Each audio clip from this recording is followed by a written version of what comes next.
Welcome to YoYo TV. మహమ్మారి corona Bharat ను అల్లకల్లోలం చేసిన విషయం తెలిసిందే. 2 ఏళ్లు ఎంతో మందిని కరోనా బలి తీసుకుంది. ఏడాది కాలంగా ప్రజలు కాస్త ప్రశాంతంగా ఉన్నారు. ఇదే సమయంలో కరోనా న్యూ వేరియంట్ JN1 వ్యాప్తి ఆందోళన కలిగిస్తోంది. అటు కేంద్ర ప్రభుత్వ హెచ్చరికలతో రాష్ట్రాల్లో వైద్య ఆరోగ్య అధికారులు అప్రమత్తమయ్యారు. గత వారం రోజులుగా కేరళ సహా ఇతర రాష్ట్రాల్లో కరోనా కేసులు వెలుగు చూస్తున్నాయి. కేరళలోనే మరణాలు సంభవించినట్లు తెలుస్తోంది. మరోవైపు వాతావరణ మార్పులతోనూ ప్రజలు జ్వరాల బారిన పడుతున్నారు. డిసెంబర్ మొదటి వారం నుంచి జలుబు, దగ్గు, జ్వర పీడితులు ఎక్కువయ్యారు. ఈ క్రమంలో అధికార యంత్రాంగం అప్రమత్తమైంది. మాస్కులు ధరించి జన సమూహం ఎక్కువ ఉన్న ప్రాంతాల్లో ఫిజికల్ డిస్టెన్స్ పాటించాలని సూచిస్తున్నారు. ఇక తెలంగాణలో కొత్తగా 6 కేసులు నమోదు కాగా ఇప్పటి వరకు 20 కేసులు నమోదయ్యాయి. 19 యాక్టివ్ కేసులుండగా ఒకరు కోలుకున్నారు. హైదరాబాద్ లోని నీలోఫర్ ఆసుపత్రిలో తొలి కోవిడ్ కేసు నమోదైంది. 4-5 రోజుల క్రితం ఆగాపుర ప్రాంతానికి చెందిన 14 నెలల చిన్నారికి తీవ్ర జ్వరం,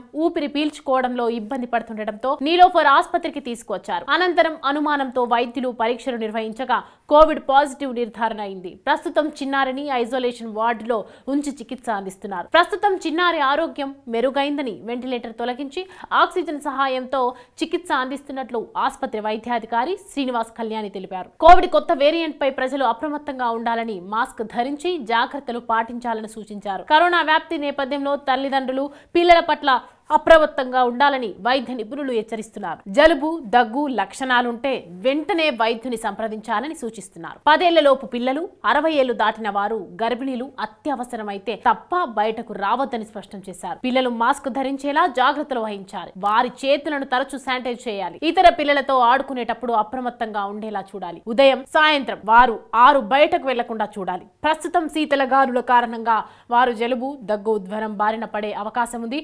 రోగ నిరోధక శక్తి పెంచే ఆహారాన్ని అందించాలి. పండ్లు, కూరగాయలు, డ్రై ఫ్రూట్స్ వారి ఆహారంలో ఉండేలా చూసుకోవాలి. శ్వాస సంబంధిత సమస్యలున్న చిన్నారుల పట్ల స్పెషల్ కేర్ తీసుకోవాలి. పిల్లలను జన సమూహం ఉన్న ప్రాంతాలకు దూరంగా ఉంచాలి. ముఖ్యంగా చిన్నారులను ఇతరులు అనవసరంగా చేతులతో తాకడం, మరీ చిన్న పిల్లలైతే ముద్దులు పెట్టడం వంటివి చేయకుండా చూడాలి. కరోనా నేపథ్యంలో పెద్దలు సైతం జాగ్రత్తలు వహించాలని వైద్య నిపుణులు పేర్కొంటున్నారు. ముఖ్యంగా 60 ఏళ్లు దాటిన వృద్ధులు, శ్వాస సంబంధిత సమస్యలున్న వారు ఉదయం, సాయంత్రం వాకింగ్ వంటి వాటికి దూరంగా ఉండాలంటున్నారు. జన సమూహం ఉన్న ప్రాంతాలకు దూరంగా ఉండాలి. ఖచ్చితంగా మాస్క్ ధరించాలి. తరచు చేతులను శుభ్రపరచుకోవాలి. శానిటైజర్ వెంట ఉంచుకోవడం ఉత్తమం. అత్యవసరమైతే తప్ప ప్రయాణాలు మానుకోవాలి. శారీరక పరిశుభ్రత పాటించడం తప్పనిసరి. రోగ నిరోధక శక్తిని పెంచే ఫుడ్ తీసుకోవాలి. ప్రతిరోజు వ్యాయామం, యోగా, ప్రాణాయామం చేయాలి. ఈ వేరియంట్ ప్రమాదకరం కాదని, అయితే అప్రమత్తంగా ఉండాలని వైద్యులు హెచ్చరిస్తున్నారు. కరోనా లక్షణాలుంటే వెంటనే వైద్యుని సంప్రదించి తగు జాగ్రత్తలు తీసుకుంటే వైరస్ ను నియంత్రించవచ్చని స్పష్టం చేస్తున్నారు.